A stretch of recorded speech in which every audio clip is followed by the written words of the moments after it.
Hello, welcome to my dark world. Today I will tell you about real-life ghost stories. Number 1. Last sight of a departed friend. This letter from Margaret S. Gladstone of Wiltshire was published on September 24, 1948. Margaret was prompted to write by some recent letters which had appeared in the magazine in previous weeks. The ghost letters which you have been publishing in Country Life are very interesting to me, and I venture to add one of my own. Returning to my flat in Westminster one afternoon, I saw two friends coming towards me on the other side of the street. I had no time to stop and hope they would not notice me. I crossed the street behind them and hurried home. At breakfast time, a friend rang to tell me that the man I had seen the day before had died in the night. I was amazed and described how I had seen him and his wife apparently in perfect health. My friend exclaimed that that was an impossibility, as he had been ill for some days. The widow, I may mention, is still alive. Number 2. The Disappearing Woman. Madge Smith's letter, which was published on September 3, 1948, tells a story which took place in Devon. Harold Penrose's Somerset Ghosties (August 6) were satisfactorily accounted for, but my own experience in Taunton is less easily disposed of. This occurred more than 10 years ago, but is still vivid in my mind. One afternoon, my attention was arrested by a woman moving through the throng on whose face was a most dreadful expression of distress. So appalling was her grief, with great tears rolling down her cheeks, that I had an unconquerable impulse to follow her. I could not see her again. I looked all about, followed in the way she was going, trying to see again my vague impression of black, clinging garments, a tall figure, gray, disordered hair and that face of trouble. She was nowhere. I turned to my companions, who were amazed at my outburst. They had seen nothing, but, at the time, we were passing the bloody assizes. Number 3. Holiday Haunting. W.S. J.'s letter on March 13, 1937 recounts an experience he'd had over half a century earlier. It clearly left a lasting impression. In the year 1885, when I was a schoolboy, we went for our summer holiday to a furnished house between Ventnor and Bonchurch on the Isle of Wight. St. Boniface House was modest, possessing one of the most charming small gardens I ever saw.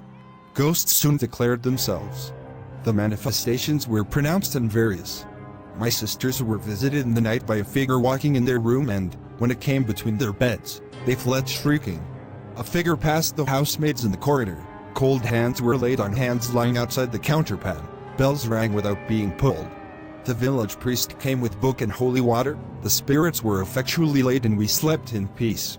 Now I have read, in Mrs. Sterling's The Diaries of Dummer (1934), an account of similar manifestations at the same house in 1851. The old house has been pulled down, but I hope its garden still shelters the poor houseless shades that wander by night. Number 4. The Lost Village. This wartime letter from a reader identifying themselves as O.A.T.S. Surrey was published on February 27, 1942. In Scotland last year, while walking through an ancient forest with my husband, we took a shortcut through the wild glen and intended to walk down the bank of the Fill into Crean Lerwick. We came to an open space, flat and treeless and full of sun haze. As we entered, my husband remarked, "I don't like this place, it's too old and dead." I was about to reply that I felt it only peaceful, but I suddenly had the sensation of depression almost amounting to hopelessness. What I saw was more a feeling as if all about me was snow, under a leaden sky, and behind me there were people, and their eyes were without hope. My husband saw that I was oddly frightened, and so we left for Crean Lerwick. We told them at the hotel that we'd felt spooky at one place in the forest. The late Mr. Alistair Stewart said, "Oh yes, that would be where a whole village was lost in the snow and they all starved to death." We are both Celtic, but neither of us is in the least psychic. One thing I do know is that even if I were chased by Hitler and his grisly gang, I would not enter that forest again. Number 5. The Carriage That Foretold Death. Mary Corbett Harkis of Kent, published on May 4, 1967, shared an event originally written down by her grandfather in his diary almost 100 years previously. The reference in Roy Christian's article (April 6) to the death of the Marquess of Hastings in 1868 reminds me of a story that my grandfather wrote in his diary that year. Heard of the death of the Marquis of Hastings yesterday in London. He was only 26 years old. A curious thing happened in connection with his death. There is a tradition in the family that before a death of a member of it, some other member hears a noise of carriage wheels driving to his door when no carriage is in fact there. This actually happened at the castle, Cardiff, when Lord Bute was down here lately, and he even went to the door to see if a carriage was there.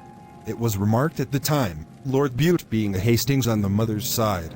Thank you for watching, and see you in the next Dark World Stories. Bye bye.